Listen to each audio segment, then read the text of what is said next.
મારું નામ છે કૈલાસબેન એમ પીપલિયા. હું સુરત થી બોલું છું. તમારું સ્વાગત કરું છું. તો આજે આપણે બનાવશું નવી રેસીપી વઘાર્યો રોટલો. તો આપણે આ એક રોટલો લીધો છે બનાવીને, અને આપણે આ એક કપ ધાણા લીધા છે લીલા, અને આ આપણે ડુંગળી લીધી છે એક નાની મીડિયમ સાઈઝની સુધારીને ઝીણી ઝીણી, અને આપણે એક ટમેટું નાનું સુધારીને લીધું છે. આ મસાલા સિંગ આપણે લીધી છે. આ હળદર એક ચમચી છે, અને આ ખાંડ છે એક ચમચી, અને આ વઘાર છે બધોય. લસણ છે, અને આ રાઈ એક ચમચી છે, જીરું છે એક ચમચી, આ મીઠા લીમડાના પાન છે, અને આ લીંબુ લીધું છે આપણે, આ મીઠું લીધું છે એક ચમચી, આ એક ચમચી આપણે આ લાલ મરચું લીધું છે, આ અડધી ચમચી છે ચાટ મસાલો, આ 2 ચમચી આપણે સફેદ તલ લીધા છે, અને એક આ તીખું મરચું આપણે સુધારીને લીધું છે, અને આ તેલ લીધું છે આપણે વઘારવા માટે.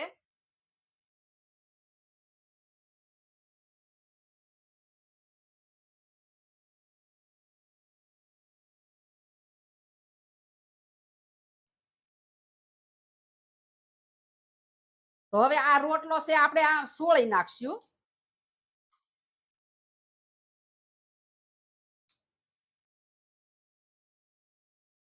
આ રીતે આપણે આને સોળી નાખવાનો છે.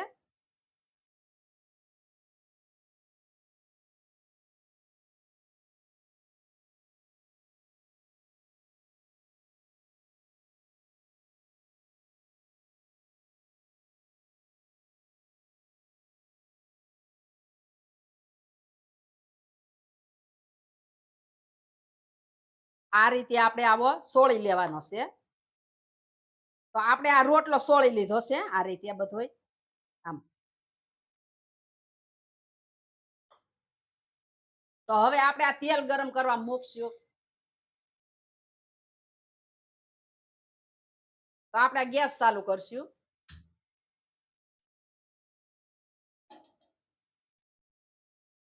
તેલ ગરમ થઈ ગયું છે. તો હવે આપણે આ બધો વઘાર નાખશું. તો આ રાઈ નાખશું આપણે પહેલા, અને આ જીરું નાખશું, આ લસણ નાખશું, અને આ મીઠો લીમડો છે એ નાખશું.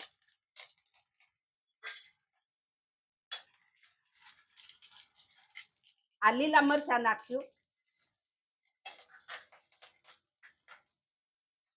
આ તલ નાખશું,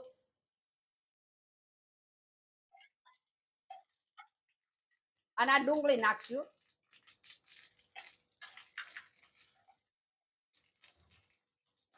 ને આ ટમેટા નાખશું.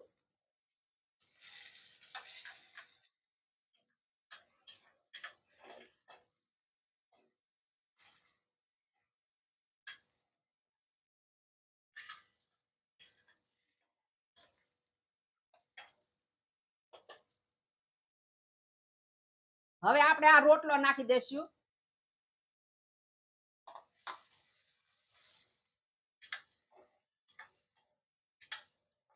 આ વઘારેલો રોટલો બહુ સરસ લાગે ખાવામાં.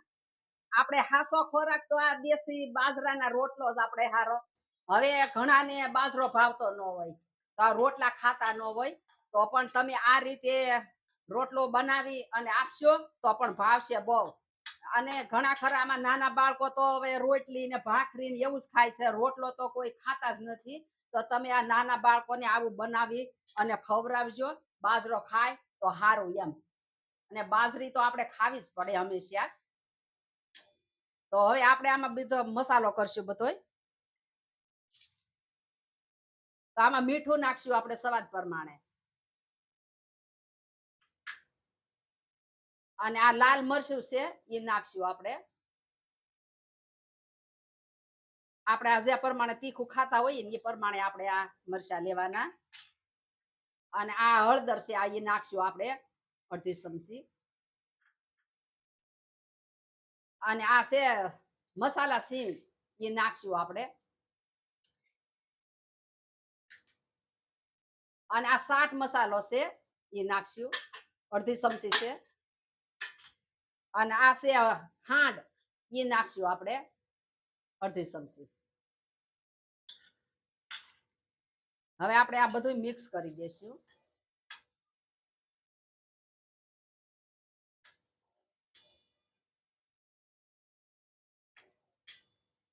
આ દહીં સાથે, ચા સાથે આ બહુ સરસ લાગે છે એમ.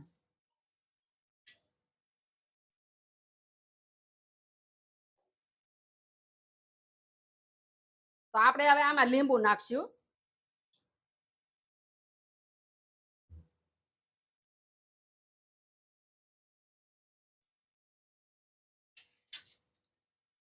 અને આપણે આ ધાણા નાખશું લીલા.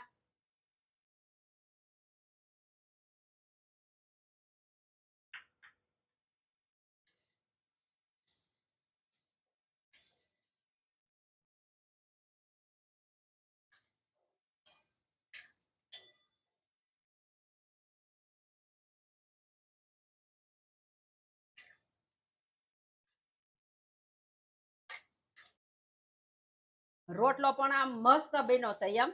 સ્વાદ પણ બહુ સરસ આનો આવે છે, સુગંધ બહુ સારી આવે એમ. તો તમે એકવાર કોમેન્ટમાં કહેજો આ રોટલો કેવો બન્યો છે એમ, અને તમે પણ બનાવજો, ટેસ્ટ કરજો. અને આ બની ગયો છે. હવે આપણે ગેસ બંધ કરી દઈશું.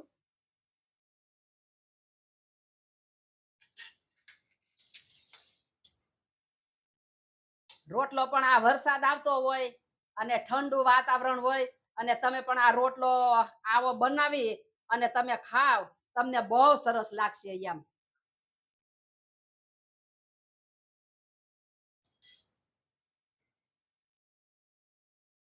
તો હવે આપણે સર્વ કરશું.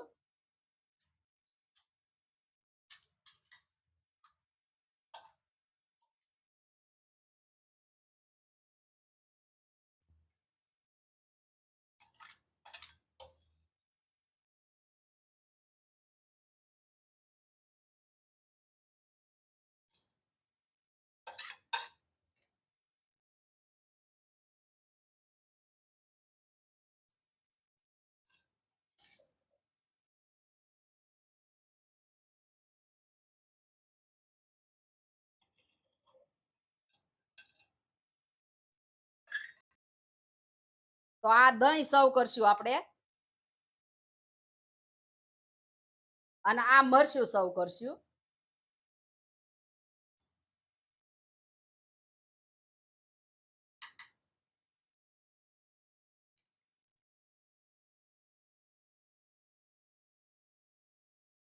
અને આપણે આ લીલા ધાણા સર્વ કરશું.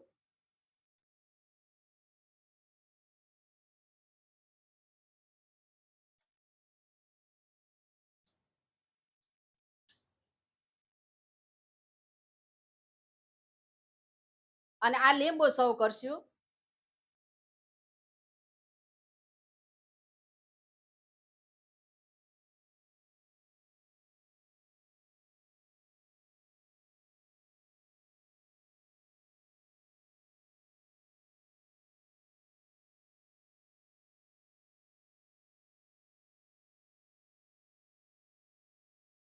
તૈયાર છે આપણો વઘારિયો રોટલો. તમને મારી રેસીપી ગમી હોય તો મારા વિડીયોને લાઈક કરજો, શેર કરજો, અને મારી ચેનલને સબસ્ક્રાઇબ કરવાનું ભૂલતા નહીં. કોમેન્ટ કરી અને કહેજો તમને કેવો લાગ્યો વઘારિયો રોટલો.